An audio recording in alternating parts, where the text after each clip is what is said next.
How to battle the ins and outs of Weeping Blade.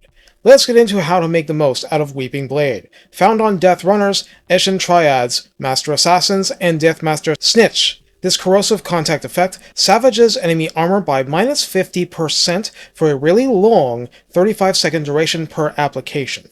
This means normal armor sundering outdoes it at low levels of armor, reducing armor by 30 flat for 10 seconds, like done by Spawn of Tzeentch or Fimir warriors. Minus 50% of armor 150 has a much more dramatic effect, and in ultra-rare cases, these effects will stack.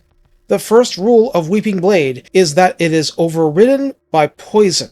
A Master Assassin with the cunning trait, or a weapon or follower imbuing poison, will no longer inflict Weeping Blade. Poison is good, but not so good we want it fouling up our plans. The second rule is that unless your ally is an ethereal unit, unlike the allies for Skaven, Weeping Blade will be at least some help unless the enemy has zero armor, a somewhat less rare occurrence, like many ethereal units, flagellants, and most savage orc units. Even things doing mostly armor piercing are doing some base damage, and more damage is more kill slaying, and this is very good.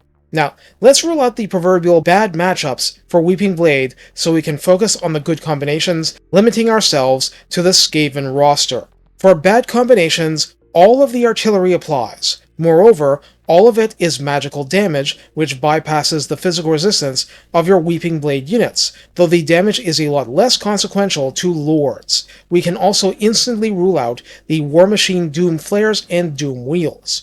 Much of the weapons teams apply, especially Jezzails, Rattling Guns, and Warp Grinders, and unless Scryer, expect really miserable results in melee without heavy, deliberate support, but that melee is armor-piercing, and their damage ability is direct damage bypassing all armor.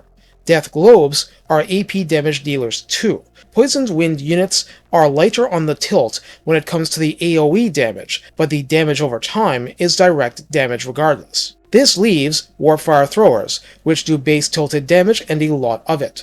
Maybe not the safest option, but safer with flaming areas around your lords. So, where do we begin? First, all Skaven slaves are very heavily tilted toward base damage, but are also low damage despite their numbers, and have very low attack values. It will marginally raise the value of Skaven slave slingers in a pinch. If not playing Clan Eshin, this effect is a marvelous way of increasing the missile power of Knight and Gutter Runners, but if playing Clan Eshin, ironically, this is no longer the case. Now, this flips if you are actually using them in melee aggressively, and in that case, every hit will do a lot more damage, absent the exceptions like Savage Orcs. Clan Rats of all types do base heavy damage, and usually end up far less effective later in the game due to the prevalence of armored opponents, or even early against certain factions. Storm Vermin, Sword and Shield likewise do base heavy damage, just more of it. Halberds tilt toward AP like Sunflowers. Most monsters do AP heavy tilts, with the single exception of Wolf Rats with Poison, and watch out for that one, it has extremely low leadership, so despite its ability to get hundreds of kills against broken foes, it's dangerous to use in other situations. Sometimes it works, and sometimes they've fled off the battlefield so fast they have no chance to recover. Of the generic lords and heroes, the Warlord, the Grey Seer, the Packmaster, the Eshin Sorcerer, and the Assassin are base tilted on foot. I don't think anything is when on a mount. That said, some of the mounts and monsters, Brood Horrors come to mind, tend to have a 2-to-1 AP tilt, and that's enough base damage to make Weeping Blade helpful, just not a complete game changer. The other lords and heroes are tilted toward armor piercing, but don't necessarily do huge damage. So again, Weeping Blade can help there, but it's not going to be an enormous help. Of the legendary lords, Tretch seems the odd rat out in not being AP tilted. So Knight Runners and Gutter Runners in melee, or missile if not Eshin, all of the Skaven slaves, Clan Rats, Sword and Board Storm Vermin, Wolf Rats with Poison, and some of the heroes. Assassins are high damage output despite base tilting, so it's not a bad thing for them in particular.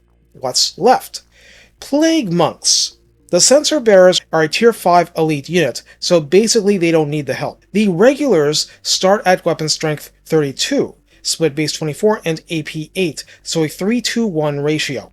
But Bonus versus Infantry 7 jacks that up to 39, and Frenzy adds 10% on top of that, so it's in effect Weapon Strength 43, of which 10.75 is Armor Piercing. Let's round to 11. So that's 32 points of base damage that would be heavily resisted by armor, greatly reducing the power of this unit against seriously armored opponents. It'll still hit a lot, and that's not a bad amount of AP for a line infantry unit, but Weeping Blade shaving 50% of the armor off will help them cleave health off many opponents. They're damage dealers, and now they deal more damage. That's really good. Incidentally, though lacking Frenzy and Bonus versus Infantry, Stormvermin Sword and Shield have high default attack, 160 models on Ultra, and weapon strength starts at 34, marginally higher. So in terms of dramatic effects, they, and well-boosted clan rats I suppose, would derive the most dramatic benefits in melee. Well, to say nothing of those opportunistic wolf rats. Also, there's nothing wrong with using this with the Menace Below clan rat summons, because they'll do more damage too. This summarizes what goes well with Weeping Blade in the Skaven roster, but alliances can bring in a lot of other stuff, so be on the lookout for killer combinations. Take care, and have fun making your enemies weep as much as their armor.